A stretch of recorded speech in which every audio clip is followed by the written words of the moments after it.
How to deal with often unforeseen situations in such a way that you can direct them towards connective clarity. A basic aspect to achieve this is the way in which you use your attention. To be more precise, whether you can switch effectively between focusing and having your attention 360 degrees around. Being prey animals, horses continuously have their attention 360 degrees around. After all, actively scanning the environment to check whether the surroundings are safe is a vital thing to do when you want to survive. What horses pay attention to can easily be read from the movements of their ears. When horses are in an alert and peaceful state of mind, the healthy curiosity with which they scan their surroundings looks like this.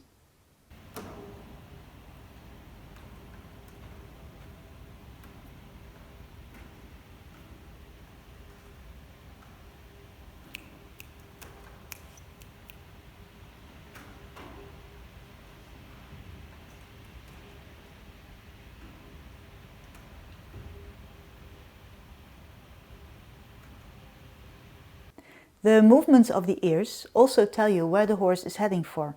After all, attention gives direction to the body. First, your attention goes somewhere, then the body follows. This doesn't only count for horses. Also, amongst people, attention precedes every action.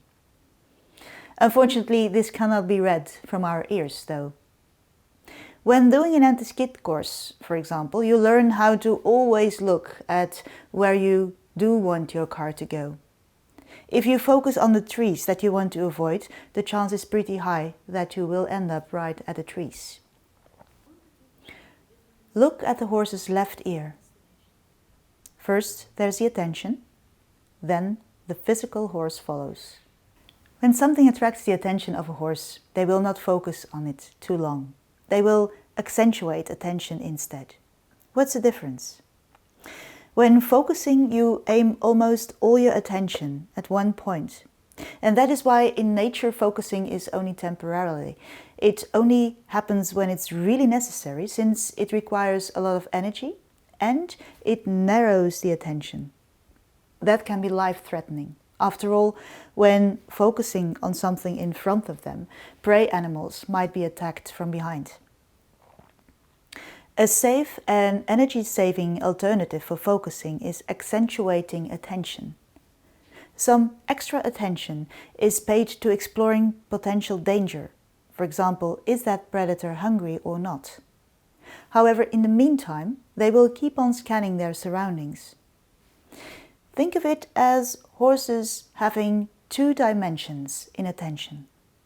Dimension 1 is a continuous 360-degree scanning of their surroundings. Dimension 2 is accentuating attention. In the next video with my mare Wiarda, I will explain what I mean. Have a look at her ears. Wiarda has her attention 360 degrees and she's not at ease. Her attention is drawn to something behind her. Still, her ears show you that her radar keeps on working. She stays in contact with her surroundings. Her attention shifts. She now pays more attention to something in front of her. Still, her radar visibly keeps on scanning 360 degrees. How about people? Unlike horses, we do not have ears that are fit to continuously scan the surroundings. However, we do have a radar, an innate, natural state of alertness that we could become more aware of.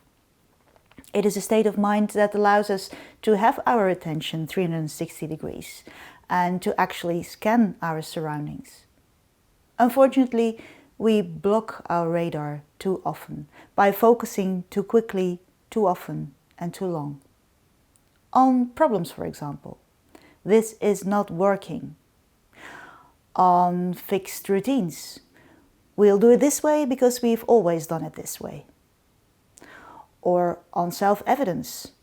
She will do it again. And this is how you bring yourself in a basic stress mode. Being able to have your attention 360 degrees is an important leadership quality. Attention 360 degrees is needed to have an overview, to sense opportunities, and to estimate what is the most accurate thing to do. How do you turn on this radar? First of all, by being aware of the fact that there are always other options than those you see.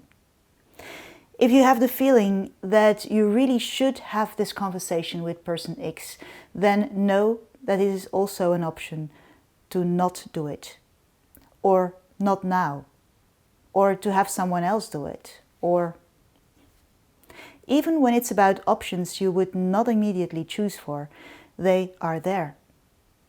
The necessary next step, making choices out of the overview of options, that will be dealt with in the next session about direction. You also turn on your radar by being aware of the difference between having your attention 360 degrees with extra accents of attention on the one hand and focus on the other hand. And of the fact that you can choose for either one of them.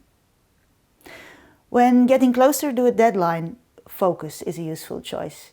Should you have your attention too much 360 degrees on such a moment, you would see too many things on your radar. Mails, other to-dos, social talk, and these other things would distract you and would keep you away from what you need to do. If you want to handle a conflict, having your attention 360 degrees is a good choice. Should you be too focused, you would not be open for the other's perspective, and that might bring a layer of judgments, interpretations, emotions, assumptions, and scenarios into your communication.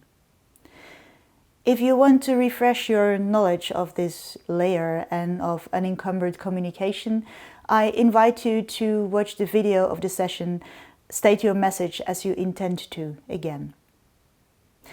It is possible that in a conversation within a conflict, some topics will need an extra accent of attention. For example, a recent situation that still causes a lot of emotion. But keep your radar going. Only then you can look at things from the right perspective. What difference would it make if you had your attention 360 degrees more often, with extra accents of attention? What other difference would it make? And what else? Suppose you have become good at consciously making the choice between focus and having your attention 360 degrees around you. What difference would that make? What other difference would that make? And what else? Every time you answer the solution-focused and what else question, you are cranking your radar. Enjoy finding opportunities.